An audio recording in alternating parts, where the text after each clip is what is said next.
Olá pessoal, hoje nós vamos resolver uma questãozinha do Saraiva, do Problemas Selecionados de Física Elementar. É uma questão de capacitores, eu espero que vocês gostem. Vamos lá?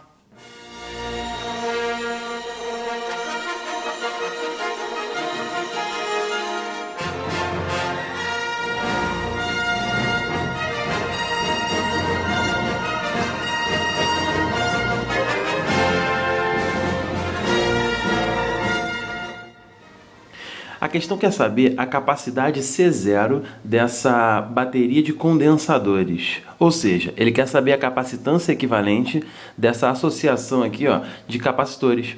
Sabendo que todos eles têm capacitância C, e eu quero saber a capacitância equivalente entre esses dois terminais. Bom, fica muito difícil aqui, ó, de resolver porque não dá para encontrar associações em série ou em paralelo. O que a gente vai fazer então? A gente vai redesenhar o circuito. Para redesenhar o circuito, a gente vai seguir uma sequência de passos bem simples. Primeiro de todos, a gente vai dar nomes aos terminais. Aqui eu vou chamar o terminal de A e o outro terminal de B. O segundo passo é dar nome aos nós do circuito. Vale lembrar que dois pontos ligados por um fio de resistência desprezível, eles podem ser chamados pelo mesmo nome, já que eles possuem o mesmo potencial. Portanto, se eu chamei aqui de A, eu também posso chamar esse nó aqui de A e esse outro nó aqui de A. Bem como o terminal B. Você repara que aqui é B, esse nó aqui também pode ser chamado de B e esse nó aqui também pode ser chamado de B.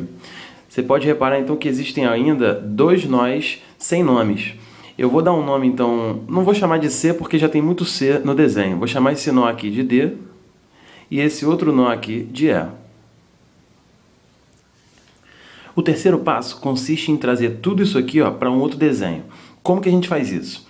Primeiramente, desenhando os terminais A e B nos extremos do desenho. Então, como eu tenho dois nós, D e E, eu vou desenhar esses dois nós aqui, ó, D e E. Cada um pode redesenhar da maneira que achar melhor. O quarto e último passo consiste em desenhar os capacitores aqui no meu novo desenho.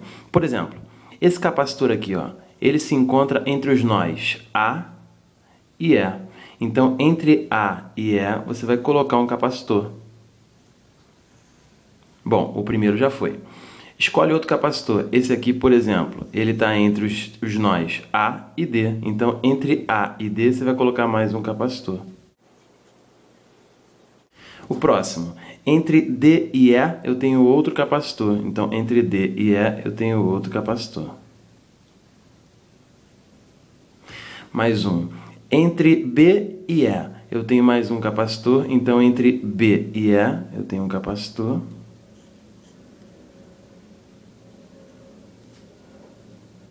Esse outro aqui se encontra entre os nós D e B. Então, entre D e B, eu tenho mais um.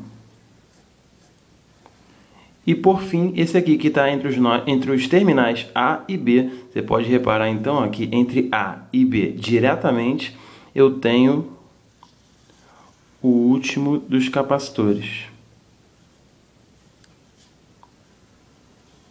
Lembrando que todos eles têm capacitância C, o circuito está redesenhado.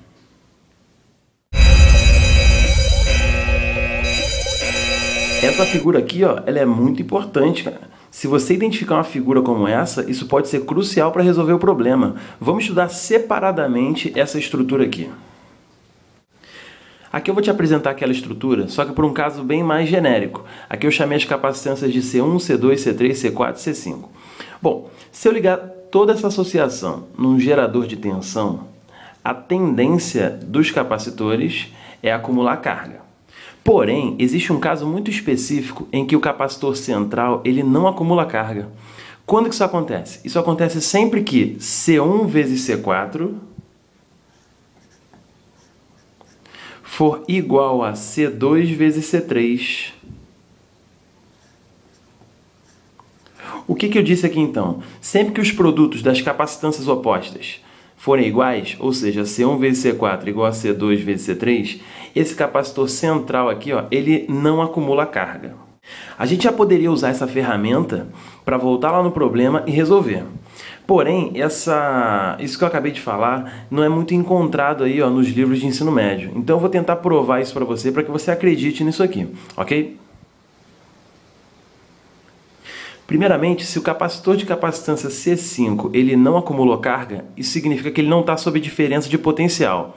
Ou seja, o potencial desse ponto é o mesmo desse. Por isso eu posso chamar esses pontos do mesmo nome. Se eu chamar aqui de D, por exemplo, esse ponto aqui também vai ser D. Agora, para facilitar o entendimento, eu vou chamar esse terminal aqui de A e esse terminal aqui de B. Então, o potencial de A para D, ele sofreu uma redução. Tem aqui uma diferença de potencial entre A e D. Naturalmente, tem que ter a mesma diferença de potencial daqui para cá, entre A e D, aqui embaixo, para que esse capacitor não se carregue. Então, se a diferença de potencial aqui tem que ser a mesma diferença de potencial aqui, eu posso escrever que a diferença de potencial U3 é igual a U4, ou seja, a tensão no capacitor 3 tem que ser igual à tensão no capacitor 4. O mesmo eu posso falar aqui do lado esquerdo. A diferença de potencial daqui para cá, ó, é necessariamente a mesma daqui para cá, já que eu estou falando dos pontos D e B. Repara o seguinte, se o capacitor central ele não acumula carga, ele simplesmente é indiferente ao problema, é como se ele não existisse. Então tenta esquecer um pouquinho que esse capacitor aqui existe, já que ele não acumula carga. Repara que aqui em cima eu vou ter uma associação em série de capacitores.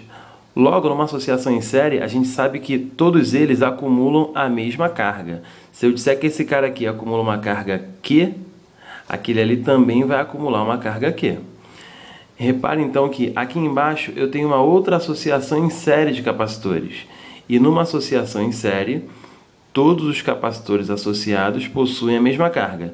Por exemplo, se esse cara aqui acumular uma carga Q', esse cara aqui também vai acumular uma carga Q'. Agora falta pouco. Repara aqui o seguinte, a diferença de potencial ela pode ser escrita da seguinte maneira. Lembre-se, se a carga num capacitor é dada por CU, a diferença de potencial U é Q sobre C. Então vamos lá, diferença de potencial no capacitor 1 vai ser Q sobre C1. A diferença de potencial no capacitor 2, eu tenho Q' sobre C2. Vou fazer aqui agora, aqui na direita. A diferença de potencial no capacitor 3 vai ser Q sobre C3 e a diferença de potencial no capacitor 4 vai ser Q' sobre C4. Aqui eu posso escrever que Q, passando Q' para lá dividindo, eu tenho Q sobre Q' é igual a, passando C1 para lá, C1 sobre C2. Fazendo da mesma maneira aqui, ó.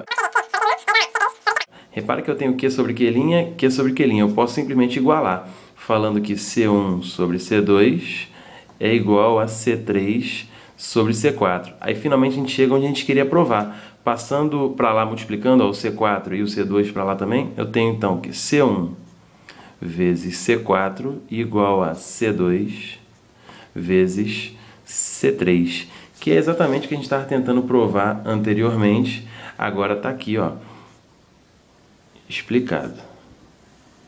Sendo assim, vamos voltar lá para o problema e resolver utilizando essa ferramenta para terminar o problema. Repara que é muito fácil notar que os produtos das capacitâncias opostas realmente são iguais. C vezes C é igual a C vezes C. Logo, o capacitor central aqui ele não acumula carga. Você pode simplesmente esquecer um pouquinho ó, que ele está aqui. Esquece da existência dele. Então, para finalizar, aqui a gente tem uma associação em série de capacitores.